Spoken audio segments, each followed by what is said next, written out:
All right, welcome back to the Tool World Podcast. I'm your host, Dave Jew. I'm here with Master Jew. Hello there, Mr. Jew. Hello. All right, this week we're covering the differences between cross-cut and knife-hand strike. And of course, let's go through just some differences, how do we perform the technique, attacking tool, application of it, right? So let's start with attacking tool. What's the two? Well, crosscut is usually the fingertips. Okay, and how would I line that up? Do I line it up different or? Line it up? Or, You mean your fingers? yeah, do I? Kind of like a straight fingertip thrust or a flat fingertip thrust? Okay. Yeah, that's the way I would do it. And then how about knife hand? Knife hand is, well, that attacking tool would be the knife hand. So how do I form my knife hand? Well, they both have to be strong. I would say they're probably, the hand position is very similar because if you think about like Joan Che talks about the knife hand kind of forms this C shape. Okay. So it's not just flat. And that hand position, well, this is a podcast, you can't see that. Well, no, you can, in the video podcast. The video podcast, you can kind of see that the hand position could be applied to like flat fingertip thrust, straight finger, or knife hand strike. So I don't necessarily just hold it strong out but it would be curved a little bit, the fingers line up.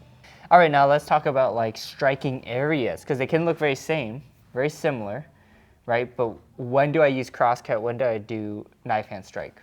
Well, crosscut, you got to understand what's the purpose, and that's like to scratch someone's eye. Okay. So, and then knife hand strike is to strike, maybe to break a bone, or knife hand, or break the neck, or it's more of a destruction kind of a technique versus the crosscut. Crosscut again is like scratching the eyes. I don't know if there's any other application. Why would you scratch someone in the arm? Ow, my gosh. Oh, no. Or scratch them in the nose, I guess. Yeah. But it really, I think the application is scratching the eye. Okay, so you would say that it's always going to be performed at a high level, like eye level. Well, I don't know if it'd be low. Could you do it? Unless they're on the ground. Right, so you could Then do you it just middle. pick I it guess on you them could do that it way. middle. Yeah, they're sitting Yeah. down at a chair. You're sparring someone or you're fighting someone that's in a chair, or maybe a little person. A little person, yeah. Yeah. See, if that's the technique you want to use. So I guess you could do it. I think in the patterns are all high, eye level. Right. And then again, we're assuming that our opponent is our size. I mean, if you're sparring or fighting, I don't know, who's a tall guy today? I was going to say Kareem Abdul-Jabbar. Shaq, yeah. Shaq's, I mean, they're still relevant. Kareem Abdul-Jabbar? Yeah. He's 7-something. Yeah. It would be really high. Yeah. And you might not be able to do that. Right.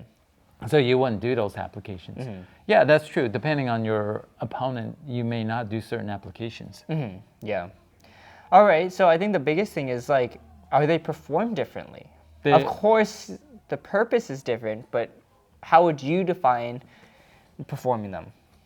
So striking requires that the technique must go in 1 inch deep and then retract. So you have this jerking type movement, just like in punching. Okay. Right. Well, punching is different than striking, but the principles are the same. Is that I need to drive the tool 1 inch deep and then quickly jerk the hip and jerk the hand back, so that it delivers the power to his target. Yeah. Where a crosscut is not that way. It's scratching someone. So I don't need to like jerk it back. So in a knife hand strike, my arms would be bent and then it would come out, strike the target, and then I would retract it. So we go out, in. Well, that's a big retraction there. Well, I know. But yeah, kind of like this, right? For pattern's purpose. But yes, if you're going to be... It's out and back in. So whether you do it like one, you could do it that way. Yeah. But I get what you're saying. I was just joking. Yeah.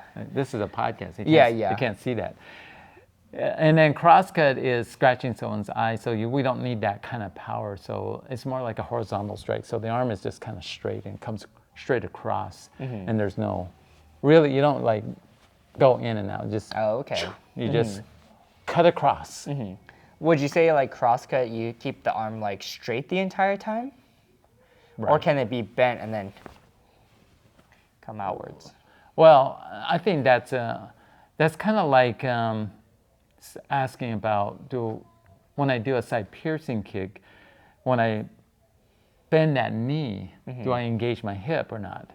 Okay. Because if you don't engage your hip, then it won't go straight forward. And what I'm saying is that if I'm going to do a knife hand strike, I need to go straight in and then straight back. And so that's why you have this retraction. Whereas crosscut is just coming across. So I don't have it wound up back. Let's say I make it extreme, pull that hand really far back, and then I come out. Because when I come out, what happens? It's more like a stop. More like, almost like a straight flat fingertip thrust to the eye, in a way. But we don't need that. What we need is we need to come across. Yeah. I see what you're saying. Yeah. In the video, you might see that better, but Right. It has to come across. So my arm wouldn't come like bent, and then it comes out like this. You could do that, Right. right? But I think that once you extend it, that makes it your power or whatever is kind of is left there, and then you're bringing it across. Yeah. Does that make sense? Yeah, that does make sense. And as well as making sure that between the target area, you're going all the way across there, versus if I bend it, I might be like Poke him in the middle and then coming across. Right. So it has to come It has to come all the way. Basically, it's going to be straight. Right. All right. Any other thoughts between crosscut and knife hand strike? No. No. All right. Well, I let's guess they keep the fingernails. long. I don't know. Well, you have to have some kind You of have to fingernail. have some, Something. but if it's too long, have you ever Yeah. seen the nail ripped off? Yeah. Yeah. All right. So keep them. Or you could put those fake nails. Yeah. Those are pretty hard, I think. Yeah. And if it falls off, it falls off. Right. Yeah, that's true. All right. Let's know you guys' thoughts on crosscut versus knife hand strike. As always, don't forget to be safe. Keep training. And we'll see you guys next time. Take one.